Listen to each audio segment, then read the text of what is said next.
प्रिय विद्यार्थियों, जीव विज्ञान की ऑनलाइन शिक्षण कक्षा में आपका स्वागत है। कल हमने रोगाणु जनित रोगों को रोगाणुओं की प्रकृति के आधार पर पढ़ा था, अर्थात रोगाणुओं की प्रकृति के आधार पर रोगाणु जनक रोगों का वर्गीकरण, ये हमने आपको पिछले लेक्चर में पढ़ाया था। आज मैं आपको संक्रामक रोगों को उनकी संचरण विधियों के आधार पर पढ़ेंगे, अर्थात संक्रमण विधियों के आधार पर संक्रामक रोगों या रोगाणु जनित रोगों का वर्गीकरण आज हम पढ़ेंगे। तो इसकी नोट्स हम आपको दे चुके हैं, आशा करते हैं आप लोगों ने पहले से लिख लिया होगा। पहले से लिख लेने पर आपको वे चीजें आसानी से समझ में आ जाती हैं। तो अब हम सबसे पहले देखेंगे कि जो रोगाणु जनित रोग हैं, ये पहले भी आप जानते हैं, रोगाणु जनित रोग एक व्यक्ति से दूसरे व्यक्ति में संक्रमित होते रहते हैं, फैलते रहते हैं, इसलिए इनको संचारी रोग या कम्युनिकेबल डिजीज भी कहते हैं। तो अब ये संक्रमण एक व्यक्ति से दूसरे व्यक्ति में किस माध्यम से होता है, किन विधियों से होता है, इसके आधार पर हम इनको कई वर्गों में बांट सकते हैं। तो संक्रामक रोगों के आधार पर रोगों को वर्गीकरण करते हुए पहले प्रकार के रोगों को हम कहते हैं वायु संचारी रोग।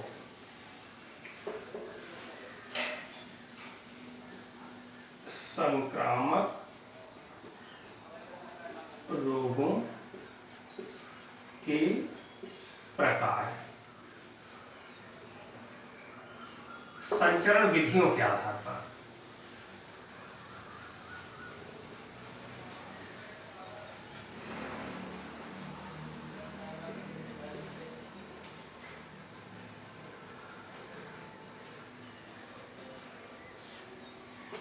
संक्रामक विधियों के आधार पर पहले को हम कह सकते हैं, पहला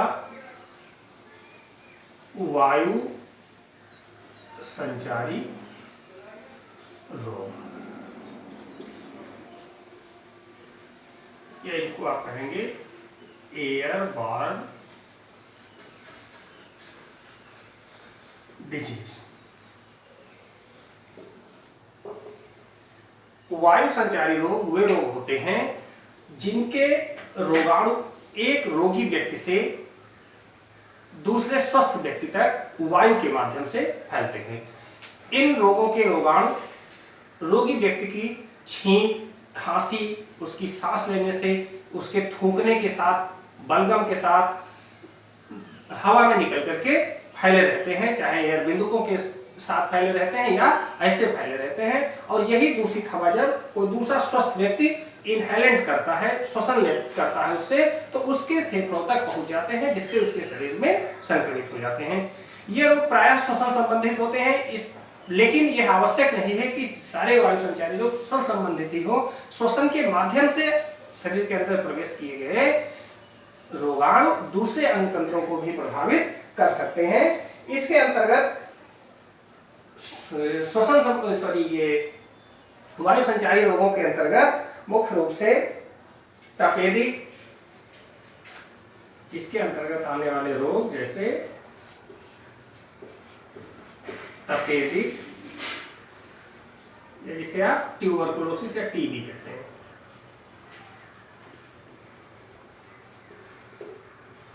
वर्तमान में वैश्विक महामारी के रूप में फैला हुआ कोविड-19 रोग, ये विषाणु जनित रोग है जो वायु के माध्यम से एयरबॉर्न डिजीज है। एयरबॉर्न डिजीज होने के कारण ये वायु के माध्यम से एक व्यक्ति से दूसरे व्यक्ति में संक्रमित होता है।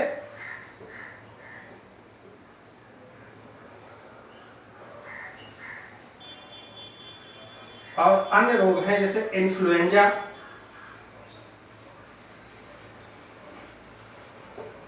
कॉमन कोल्ड,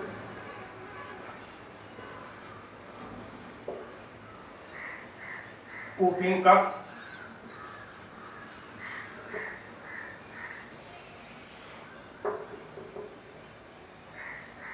न्यूमोनिया,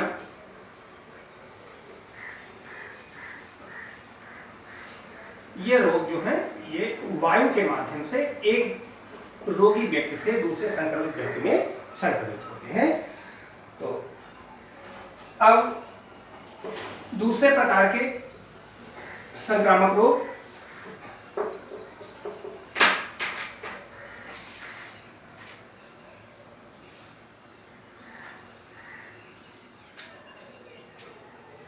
भोजन संचालित रोग, भोजन संचारी रोग।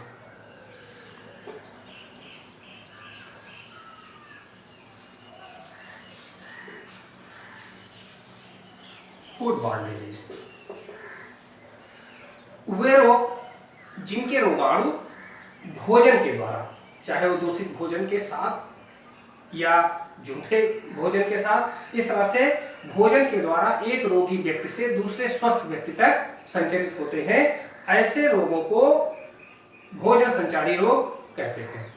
इन रोगों के रोगाणु चाहे खुला रखा हुआ भोजन हो, उस पर विभिन्न कीटों के द्वारा, जैसे काकरोच है, मक्खी है, इनके टांगों में या इनके पंखों पर इन रोगों के रोगाणु फंसकर चले आते हैं, खुले रखे हुए भोजन पर आकर के पड़ते हैं, और ये खुला रखा हुआ भोजन जब स्वस्थ व्यक्ति ग्रहण कर लेता है तब उस रोगी स्वस्थ व्यक्ति में ये रोगाणु पहुंच जाते हैं, इनका संक्रमण हो जाता है।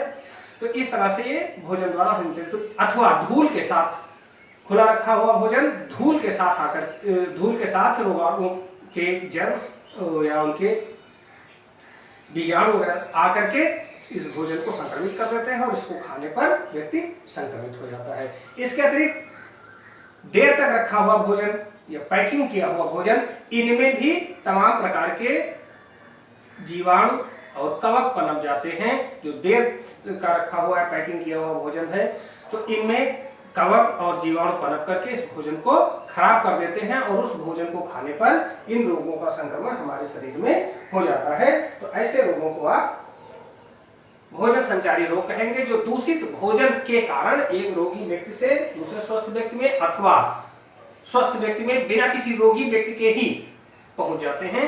ऐसे रोगों को आप भोजन संचारी रोग कहेंगे। जैसे इसके अंतर्गत हैजा,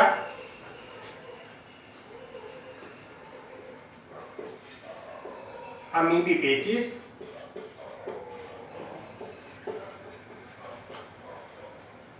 डायरिया, टाइफाइड,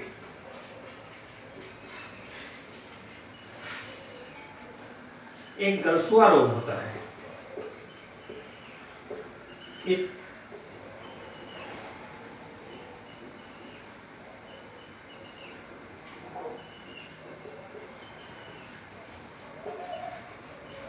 स्कैरियासिस आदि रोग आते हैं।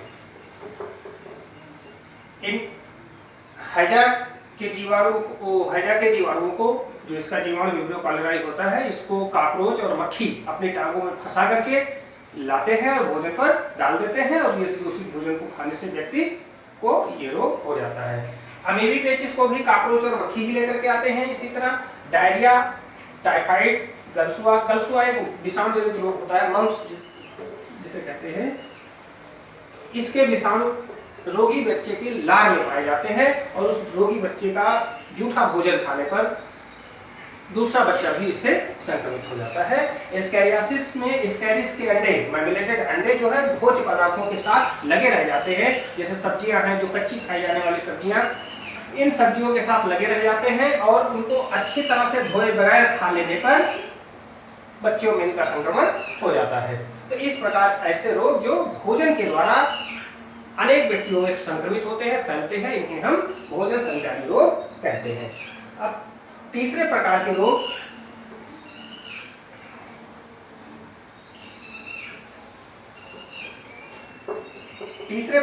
रोग जल संचारी रोग।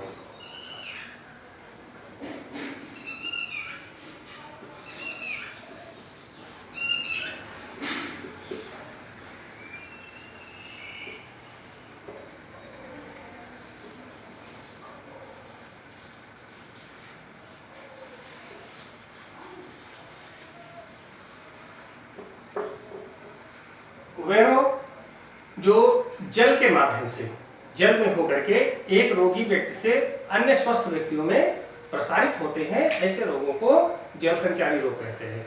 सामान्यतः हम जानते हैं कि जल व्यक्ति की अनिवार्य आवश्यकता है, जल के बिना जीवन संभव नहीं है। प्रतिदिन हमें तमाम मात्रा में जल की आवश्यकता रहती है, जिसमें से कुछ जल हमें पीने के लिए आवश्यक होता है, जबकि अन्य जल का उपयोग हम लोग अन्य कामों के लिए करते हैं। तो पीने वाला जल जो है, इन पीने वाले जल में अगर इन रोगों के रोगाणु आ जाते हैं, वो किसी प्रकार से आ जाए, चाहे खुला रखा हुआ जल, जो पीने वाला जल हो खुला रखा हुआ हो, उस पर धूल के साथ रोगाणु आकर के पड़ जाते हैं, अथवा किसी कीट के साथ, जैसे काकरोच है, मक्खी है, मच्छर है, इनके टांगों में, इनके पंखों में फंसा करके रोगाणुओं को ला करके इस पर छोड़ दिया जाता है, अथवा वह जल स्रोत जिससे पीने का जल प्राप्त किया गया, उसके आसपास प्रदूषण है, उसके पास गंदगी है, अधिक गंदगी है, इन गंदगी में जो रोगाणु होते हैं उस जल स्रोतों में लीच करके उस जल के साथ आने लगते हैं, अर्थात जल स्रोतों की गंदगी के कारण जल दूषित हो जाता है। इन सभी विधियों से ये जो दूषित हुआ जल है, यह जब कोई दूसरा स्वस्थ व्यक्ति ग्रहण कर लेता है, इसका सेवन करता है, तो व्यक्ति में ये रोग हो जाते हैं। जल द्वारा प्रसारित होने वाले प्रमुख रोगों में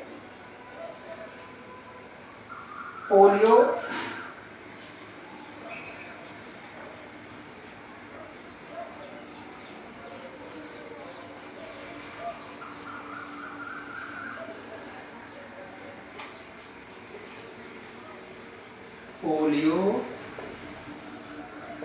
टाइफाइड, इसमें हैजा भी इसके द्वारा प्रसारित होता है, अमीबियासिस भी इसके द्वारा प्रसारित होता है,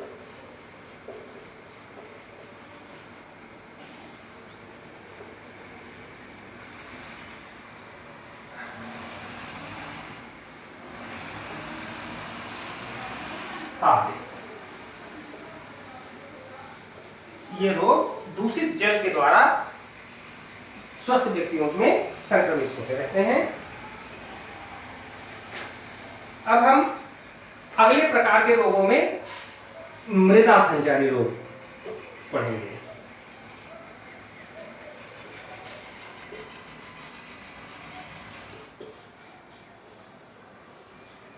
सॉइल बॉर्न डिजीज।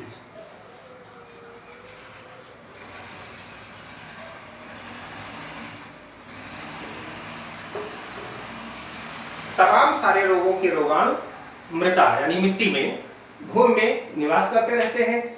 ये सामान्य परिस्थिति में भूमि में रहते हैं, परंतु ये जब किसी मानव को पा जाते हैं या उनके शरीर में प्रवेश कर जाते हैं, तो वहां उनमें भयंकर रोग उत्पन्न कर देते हैं। जैसे टिटनस है, एंथ्रैक्स है, इनके बैक्टीरिया भूमि में पड़े रहते हैं। टिटनस का बैक्टीरिया जैसे ही हमारे शरीर में उसका रक्त से संबंध होता है, उस रक्त के साथ वो शरीर में प्रवेश करके शरीर में टिटनस नामक रोग उत्पन्न करता है। टिटनस बहुत भयंकर रोग है। इसमें तंत्रिका तंत्र और श्वसन तंत्र प्रभावित होता है, जिससे व्यक्ति की मृत्यु हो जाती है।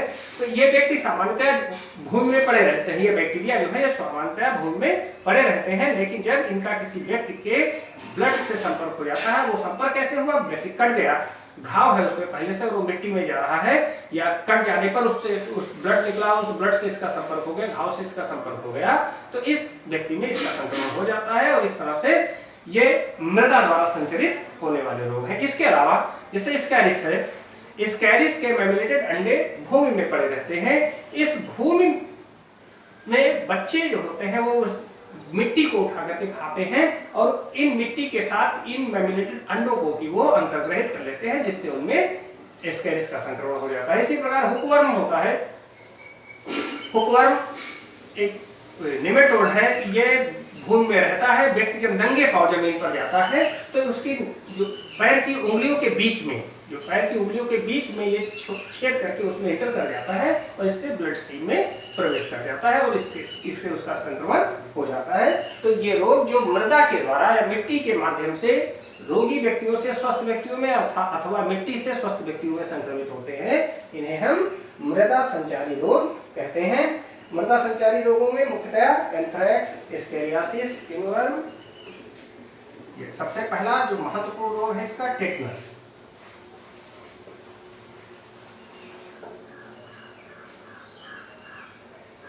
टेटनस, एंथ्रेक्स, ये गिल्टी रोग इसे कहते हैं। एस्केरिस,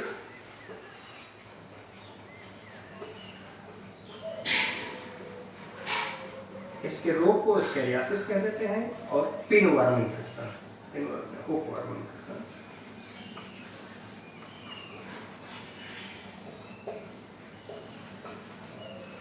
ये रोग है जो मृदा के द्वारा एक रोगी व्यक्ति से अथवा स्वस्थ व्यक्ति मिट्टी से स्वस्थ व्यक्ति में संक्रमित हो जाते हैं।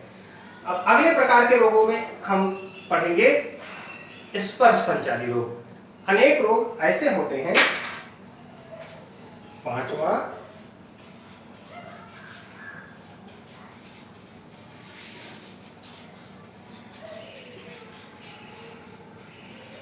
स्पर्श संचारी रोग, ऐसे रोग जो एक रोगी व्यक्ति से बाह्य संपर्क के द्वारा, चाहे उसके कपड़ों को उपयोग किया जाए, चाहे उसके शरीर को छुआ जाए, ऐसे संपर्क के द्वारा, बाह्य संपर्क के द्वारा जो रोगी व्यक्ति से जिस रोग के रोगाणु स्वस्थ व्यक्ति में संक्रमित हो जाते हैं, इन रोगों को स्पर्श संचारी रोग कहते हैं। जैसे इसमें वर्तमान में महामारी के रूप में फैला हुआ कोविड-19 का विषाणु जो कोरोना वायरस है, यह संपर्क के द्वारा एक व्यक्ति से दूसरे व्यक्ति में पहुंच जाता है। दूसरा पॉक्स, चेचक। पॉक्स के विषाणु रोगी व्यक्ति को डायरेक्ट छूने से या उसके कपड़ों का प्रयोग करने से एक व्यक्ति से दूसरे व्यक्ति में फैल जाते हैं।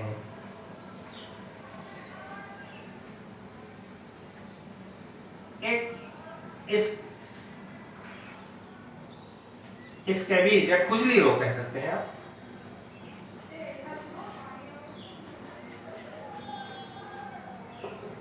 खुजली रोग जो होता है, यह भी एक व्यक्ति को छूने से या उसके कपड़ों को प्रयोग करने से दूसरे व्यक्ति में पहुंच जाता है।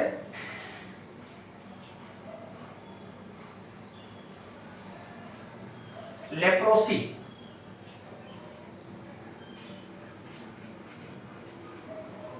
या कोढ़ रोग भी छूने से या उसके कपड़ों के प्रयोग से एक व्यक्ति से दूसरे व्यक्ति में पहुंच जाता है। तो एक और आप जानते हैं जो फंगल रोग है, दाग या रिंगवर्म, ये रोग भी संपर्क के द्वारा फैलता है। तो वे रोग जो संपर्क से, चाहे वो व्यक्ति के छूने से, चाहे उनके कपड़ों का प्रयोग करने से या उनके दूसरे यूटेंसिल्स या उपयोगी पदार्थों का, उपयोगी वस्तुओं का उपयोग करने से जो एक व्यक्ति से दूसरे व्यक्ति में फैलते हैं, उन्हें आप स्पर्श संचारी रोग कहेंगे। अगले रोगों में अब अगला प्रकार है रोगों का यौन संचारी रोग।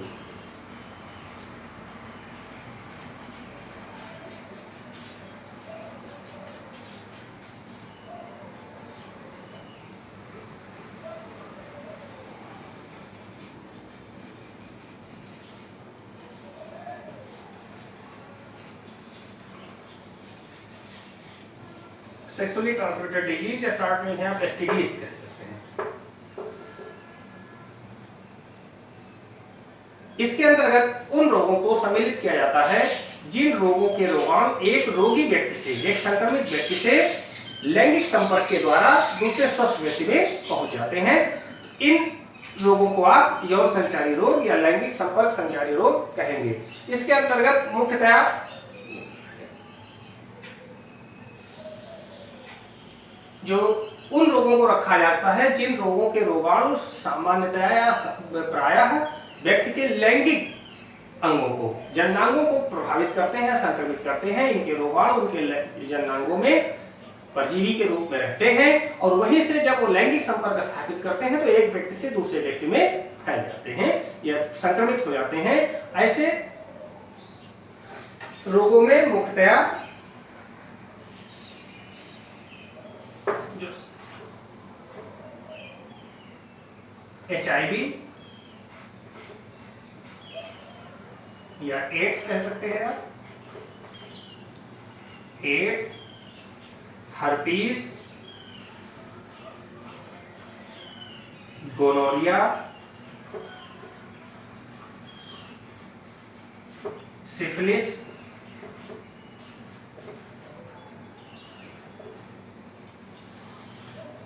एक रोग होता है ट्राइकोमोनियासिस,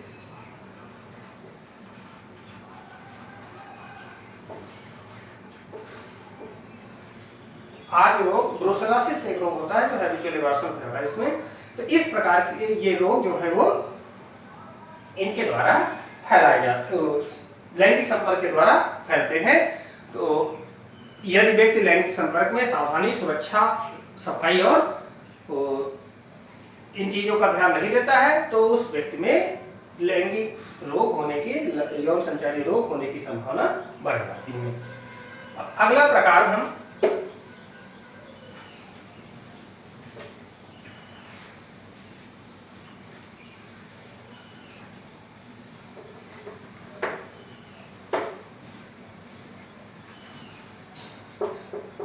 वाहक संचारी रोग।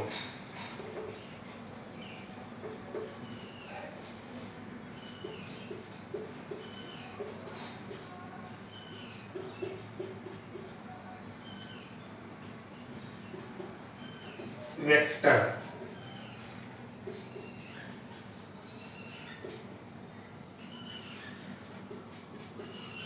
Transmitted disease. सबसे पहले हम जानेंगे वेक्टर क्या है।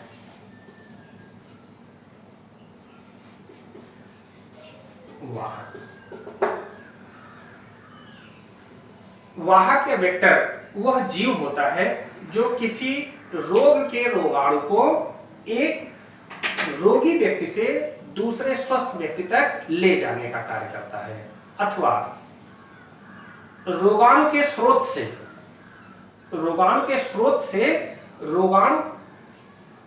के पोषक तक, रोगाणु के स्रोत से रोगाणु के पोषक तक ले जाने का कार्य करता है, उसे आप वेक्टर कहते हैं।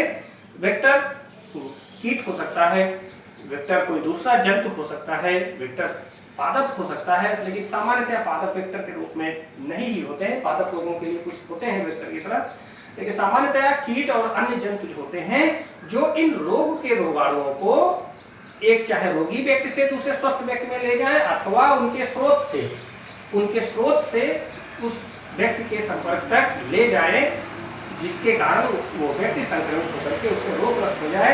इन कीटों को या इन जीवों को, जंतुओं को आप वेक्टर कहते हैं। वेक्टर जनित रोग या वेक्टर संचारी रोग वे रोग है जो इन वेक्टरों के माध्यम से प्रसारित किए जाते हैं, इन वाहकों के माध्यम से प्रसारित किए जाते हैं। तमाम सारे वेक्टर हैं जिनको आप जानते हैं। जैसे आपने सामान्यतः सुना होगा मच्छर जो है, मच्छर कई रोगों के वाहक होते हैं। तो हम आपको कुछ प्रमुख रोग और उनके वाहक जीवों का नाम बता रहे हैं। कुछ प्रमुख वेक्टर जनित रोग जैसे हैजा,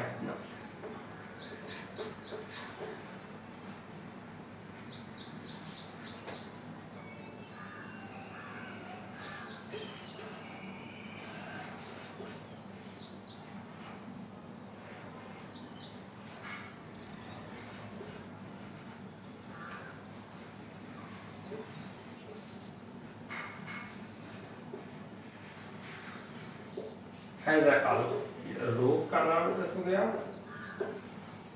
वाहक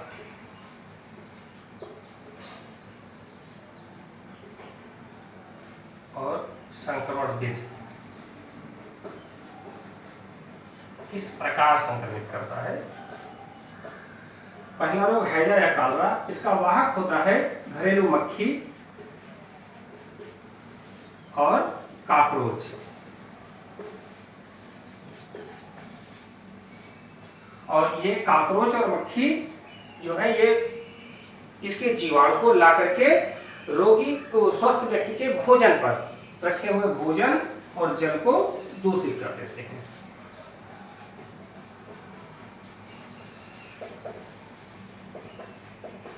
भोजन व जल को दूषित करके इसको फैलाने का काम करते हैं। फिर दूसरा रोग आप जानते हैं, प्लेग रोग फैला। प्लेग, यह रोग एक जीवाणु के कारण होता है। यह प्लेग जो है इसका प्रसारण चूहे के शरीर पर पाया जाने वाला एक कीट जिनोप्सिला, जिसको रैट फ्ली कहते हैं या चूहे का पिस्सू कहते हैं, इसका वैज्ञानिक नाम जिनोप्सिला होता है। यह जिनोप्सिला, ये चूहे का पिस्सू इसका वाहक हो गया।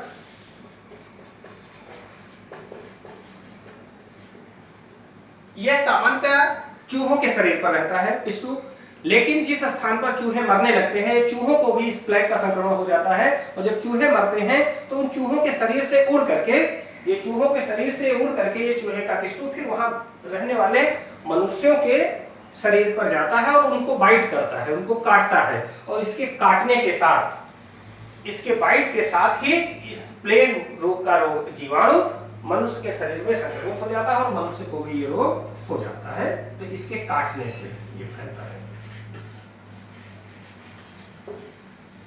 फिर आपने अमीबीपेचिस या अमीबियासिस, अमीबियासिस भी किससे होता है? मक्खी और काकरोच से।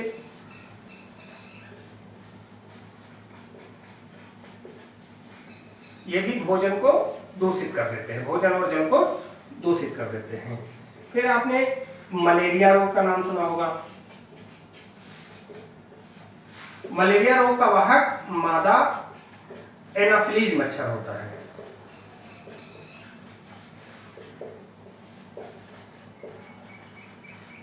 मादा एनाफिलीज मच्छर स्वयं खुद ही इससे संक्रमित होती है मलेरिया परजीवी से, और यह जब व्यक्ति को काटती है, स्वस्थ व्यक्ति को काटती है, तो यह इस स्वस्थ व्यक्ति में इसका संक्रमण फैला देती है।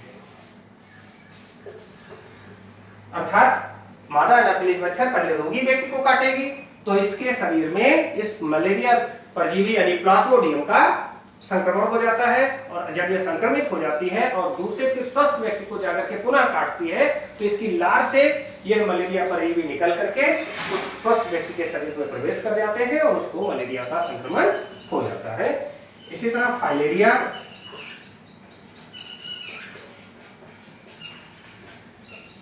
फाइलेरिया का वाहक मादा क्यूलेक्स मच्छर होती है।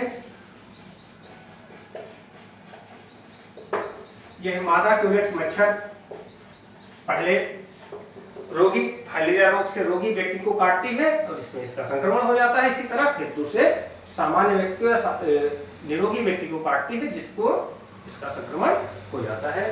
एक रोग है दिमागी बुखार या जापानी इंसेफेलाइटिस जिसे कहते हैं।